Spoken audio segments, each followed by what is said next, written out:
നാട്ടിൽ തമിഴ്നാട് സർക്കാരിന്റെ കീഴിൽ ഒരു സ്മാരകം സ്ഥിതി ചെയ്യുന്നുണ്ട്, തന്തൈ പെരിയാർ സ്മാരകം.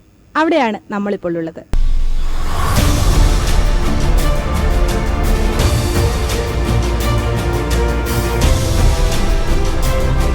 ആയിരത്തി 1924 വൈക്കം സത്യാഗ്രഹം കൊടുമുടി കൊണ്ട കാലം.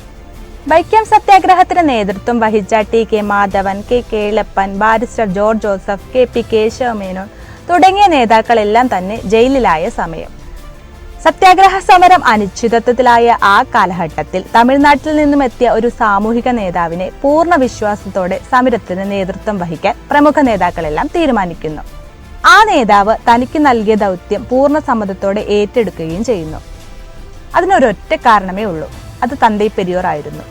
കേരളത്തിന് സമാനമായി തമിഴ്നാട്ടിൽ നടന്ന നിരവധി ഉച്ചനീചത്വങ്ങൾക്കും വിവേചനങ്ങൾക്കുമെല്ലാം എതിരെ ശക്തമായി പോരാടിയ പെരിയാർ. സത്യാഗ്രഹികൾക്ക് അഹിംസ, സഹനം, ആത്മശക്തി എന്നീ ആയുധങ്ങൾ മാത്രമേ ഉള്ളൂ എന്ന് പറഞ്ഞുകൊണ്ട് വൈക്കം സത്യാഗ്രഹത്തിന് പിന്തുണയേകിയതാണ് അദ്ദേഹം. അങ്ങനെ വൈക്കം ഹീറോ ആയി മാറിയ ഇ.വി. രാമസ്വാമി നായ്ക്കറുടെ ഓർമ്മയ്ക്കായിട്ടാണ് 2024 ഡിസംബർ 12 തമിഴ്നാട് മുഖ്യമന്ത്രി എം.കെ. സ്റ്റാലിനും കേരള മുഖ്യമന്ത്രി പിണറായി വിജയനും ചേർന്ന് നവീകരിച്ച തന്തൈ പെരിയാർ സ്മാരകവും ഗ്രന്ഥശാലയും ഉദ്ഘാടനം ചെയ്തത്. ഇന്ന് വൈക്കത്തിന്റെ പ്രൗഢി ഉയർത്തുന്ന സ്മാരകങ്ങളിലൊന്നായി തന്തൈ പെരിയാർ സ്മാരകവും കാണാം.